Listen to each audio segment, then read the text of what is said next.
Hi everyone and welcome back to my YouTube channel. मेरा नाम सुप्रीत है और मैं आपको लास्ट 3.5 years से फ्री और पेड लेक्चर्स दे रही हूँ जेआरएफ एग्जाम के लिए, सेट एग्जाम के लिए और बाकी पॉलिटिकल साइंस पीएचडी एंट्रेंसेस के लिए। अगर आपने मेरी क्लासेस अभी तक ज्वाइन नहीं करी हैं तो मैं आपको रिक्वेस्ट करूंगी कि आप प्रीवियस क्लासेस देखकर आएँ। अगर आपको वो अच्छी लगे तो उन्हें लाइक करिएगा, चैनल सब्सक्राइब करिएगा। चलिए आज के बारे में बात करते हैं। आज का जो हमारा टॉपिक है वो कुछ ऐसी कमिटीज है सेंटर स्टेट रिलेशंस की जो आपको बहुत काम आएंगी, चाहे आप कोई भी एंट्रेंस देने जा रहे हो, चाहे आप अभी अंडर ग्रेजुएट स्टूडेंट हो, पोस्ट ग्रेजुएट हो, रिसर्च में जाना चाह रहे हो, what ever, but these question remain constant. But before that मैं आपको ये बता दूं कि आज लास्ट डे है ऑफर का अनअकैडमी प्लस पे। यस, मैं अनअकैडमी प्लस पे पढ़ाती हूँ और वहां पर अगर आपको सुप्रीत लाइव कोड यूज करके क्लासेस ज्वाइन करनी है तो 23% ऑफ आपको मिल सकता है, लेकिन सिर्फ आज रात 12 बजे से पहले। आप मुझे टेलीग्राम पे ज्वाइन कर सकते हैं जहाँ आपको पूरी इंफॉर्मेशन मिलेगी मेरे सभी टॉपिक्स के बारे में, क्विजेस, फ्री पीडीएफ, सारा कंटेंट। द पाठशाला Supreet Dhamija is my Telegram channel. मैं आपको पहली कमेटी से इंट्रोड्यूस कराती हूँ, the biggest committee which is Sarkaria commission.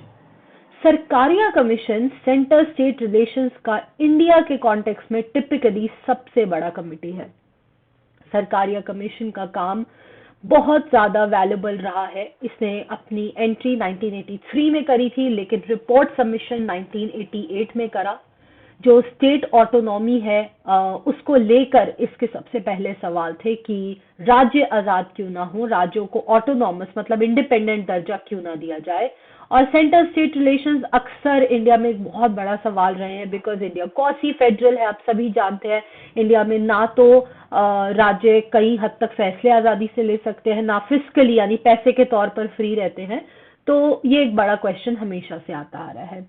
हमारे देश के फाउंडिंग फादर्स को ये डर था कि अगर स्टेट्स बहुत ज्यादा मजबूत हो गए तो बहुत दिक्कत हो जाएगी, क्योंकि कास्टिज्म बहुत था और बहुत सारे ऐसे फैक्टर्स थे जो अगर उस टाइम स्टेट्स को प्रमोशन मिल जाता तो वो फैक्टर्स भी प्रमोट होते, और इसी वजह से हमने केंद्र को मजबूत रखने का डिसीजन लिया। खैर उसके बाद धीरे धीरे करके वी रियलाइज्ड कि एक अकेले केंद्र से काम तो नहीं चलेगा, you need a cooperative standard procedure, मतलब आपको राज्यों के साथ कोऑपरेट करके चलना पड़ेगा। हैंसफोर्थ कोऑपरेटिव फेडरलिज्म का इंट्रोडक्शन करा गया। धीरे धीरे करके सेंटर और स्टेट्स के बीच में रिश्ते कभी प्लस जा रहे हैं, कभी माइनस जा रहे हैं, उबड़ खाबड़ रही है स्थिति। काफी सारी कमिटीज आई हैं, एआरसीआई एडमिनिस्ट्रेटिव रिफॉर्म कमीशन, काफी सारी है, लेकिन यस सरकारिया ने जिस तरीके से इस मार्केट में जगह बनाई है ना वो अलग ही है। जब 1983 में सरकारिया कमीशन को बनाया गया था उसका सिर्फ यही मकसद था कि भाई तुम सेंटर और स्टेट के बीच में जितना भी एंगल से रिश्ता बन सकता है ना वो सब पढ़ लो, सब एक्सप्लोर कर लो कि किस टाइप से आप ये रिलेशन बेटर या वर्स क्यों हो रहे हैं या what are the factors involve, ये सब पढ़ लो। तो उस टाइम पर सरकारिया ने काफी सारे चेंजेस रिकमेंड किए थे। कुछ चेंजेस माने गए, कुछ चेंजेस नहीं माने गए, कुछ चेंजेस ऐसे हैं जो अभी तक चल रहे हैं। So it was overall a very successful attempt.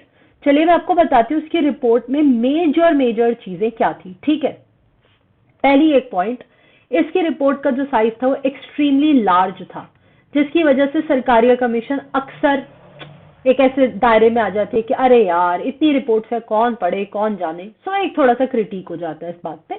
लेकिन फिर भी जब लेजिस्लेटिव मैटर्स की बात आई, गवर्नर के अपॉइंटमेंट के जितने पॉइंट्स आए, ठीक है ना, आर्टिकल 356 स्टेट इमरजेंसी है उसकी बात आई, तो इस कमेटी ने भर भर के ऐसे सजेशंस दिए जो बहुत यूजफुल है। सरकारिया कमीशन ने ये भी बोला था कि यार इतना आसानी से 356 आर्टिकल क्यों यूज कर रहे हो, मतलब ऐसे तो हलवा पूरी जैसा बना दिया आर्टिकल 356, राज्यों की कोई कीमत ही नहीं रह गई है। रिलैक्स, आराम से, धीरे, अगर जरूरत है, सिर्फ लग रहा है कि अच्छा और कुछ नहीं हो सकता, सिर्फ तब यूज करना है। ऐसा नहीं कि जब मन चले प्रेसिडेंट रूल लगा लिया।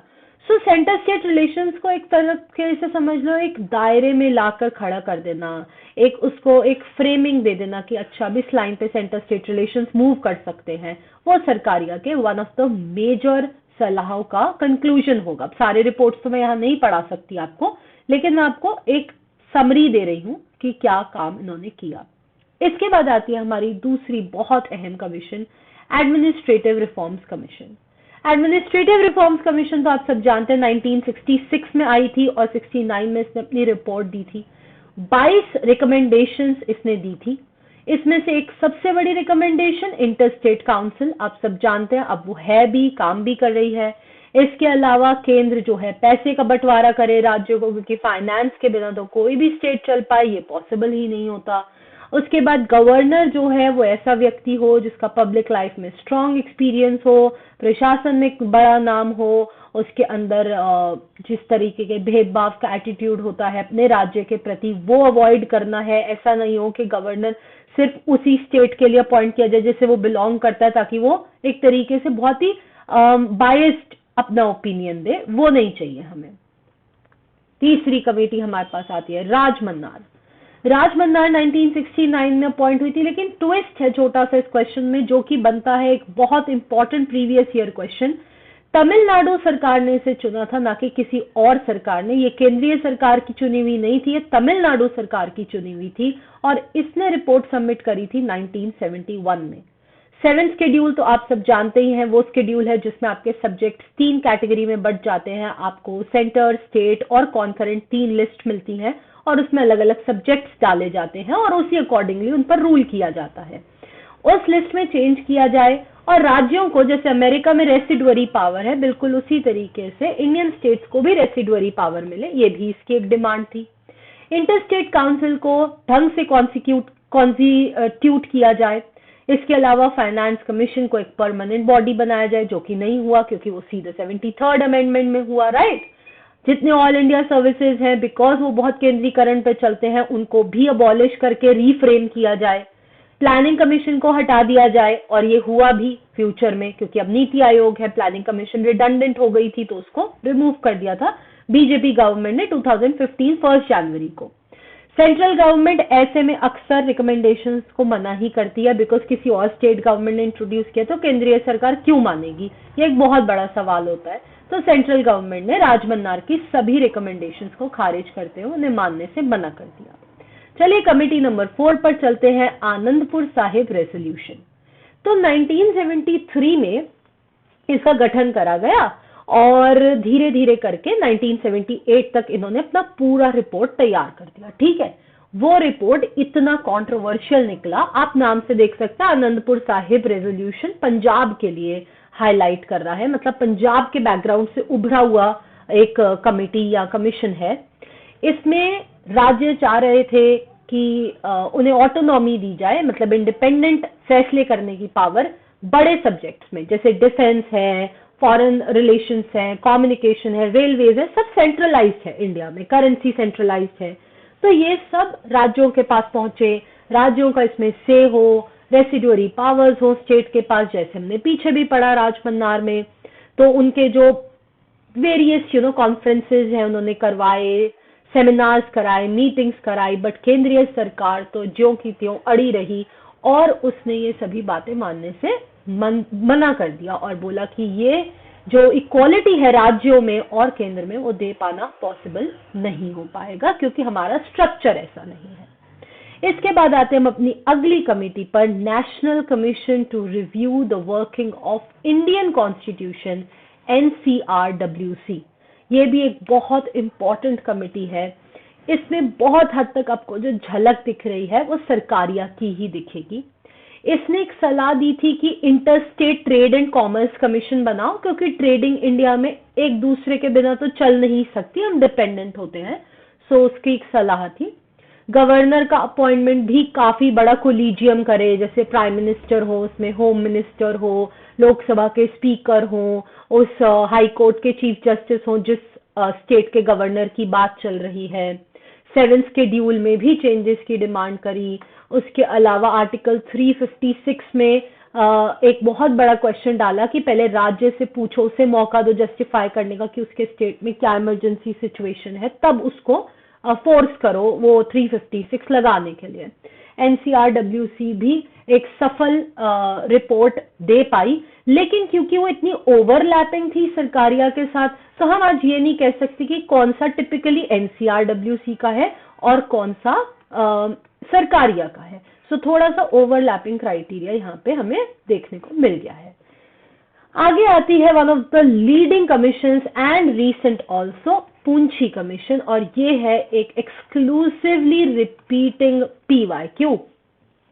पूंछी कमीशन है 2007 की और one of the greatest committees on centre state relations. एक सरकारिया और एक पूंछी आपको लगातार क्वेश्चंस में देखने को मिलती है।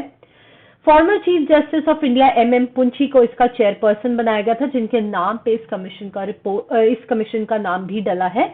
2007 में बनी, 2009 में अपनी रिपोर्ट सबमिट करी और साथ ही साथ गवर्नर्स को लेकर फिक्स्ड टर्म की बात करी गई। वैसे governor pleasure of the president पे काम करते हैं, लेकिन इसकी सलाह थी कि उनका टेन्योर एक लीगल तरीके से, कॉन्स्टिट्यूशनल तरीके से फिक्स किया जाए। इसके बाद 356 के ऊपर, स्टेट इमरजेंसी के ऊपर 3 महीने का लिमिटेशन भी लगाने की सलाह थी कि अनलिमिटेड जिस तरीके से केंद्र जो है चलाता है अपना हुक्म राज्यों के ऊपर, वो नहीं होना चाहिए। There should be a limit to emergency, there should be a limit to everything जो हो रहा है। इसके बाद आती है हमारी अगली कमेटी, वेस्ट बंगाल मेमोरेंडम। जैसे आपने राजमन्नार तमिलनाडु से पढ़ी, आनंदपुर साहिब पंजाब से पढ़ा, वैसे अब वेस्ट बंगाल सरकार की बारी आती है। उन्होंने पब्लिश किया वेस्ट बंगाल मेमोरेंडम 1977 में और उसे बना के भेज दिया केंद्रीय सरकार को। अब केंद्रीय सरकार एज यूजुअल, हमें क्या ही एक्सपेक्ट कर सकते हैं जब हमें पता है कि ऐसे रिकमेंडेशंस नहीं एक्सेप्ट किए जाते, तो यहाँ पर भी कोई डिफरेंट नहीं होने वाला। केंद्रीय सरकार इसे नहीं मानने वाली है। कुछ सलाह फिर भी आपको बताती हूँ इसने क्या सजेशंस दिए थे। इन्होंने बोलता है कि इंडिया में अपने यूनियन वर्ड लिखा हुआ है कॉन्स्टिट्यूशन में, इसे हटा के फेडरेशन करो कि भाई स्टेट्स की भी वैल्यू डालो। यूनियन क्या होता है? यूनियन का मतलब तो फिर सेंट्रल इंपॉर्टेंस ही हो गया। इसके बाद वही जो आनंदपुर साहिब में बोला था, डिफेंस, फॉरेन पॉलिसी, करेंसी, इस सब का चार्ज हमें भी दो। ऐसा ना हो कि रेसिडुअरी पावर सारी आप रख रहे हैं, स्टेट्स को क्यों नहीं दे रहे हैं। आर्टिकल 356 को कैंसिल कर दो, इमरजेंसी रिफॉर्म को। राज्यसभा लोकसभा बराबर करो, क्योंकि ये एक बहुत बड़ा क्वेश्चन है। हमारे देश में एसिमेट्रिकल फेडरलिज्म भी है, मतलब राज्यसभा में सबको बराबर कहाँ मिलता है रिप्रेजेंटेशन। अगर आपका स्टेट छोटा है, कम पॉपुलेशन है, तो यू हैव लेस रिप्रेजेंटेशन। अगर आपका स्टेट बड़ा है and you have like a larger amount of population, तो आपके पास ज्यादा सीट्स हैं। तो वो भी एक बहुत बड़ा कंट्रोवर्शियल मुद्दा रहा था जिस पे इसने सलाह दी। बट ऑब्वियस है दैट ये एक डस्टबिन में जाकर गिर गई केंद्रीय सरकार के। केंद्रीय सरकार को इससे कोई मतलब नहीं था। अगर आज की क्लास अच्छी लगी हो तो वीडियो लाइक करके जाइएगा। मुझे अनअकैडमी पर भी आप लोग फॉलो कर सकते हैं, ये है मेरी ID ऑन अनअकैडमी। और ऑफ कोर्स रिक्वेस्ट है कि चैनल सब्सक्राइब करते हुए जाइएगा। Thank you very much. मैं मिलती हूँ आपसे अपनी नेक्स्ट वीडियो में। बाय।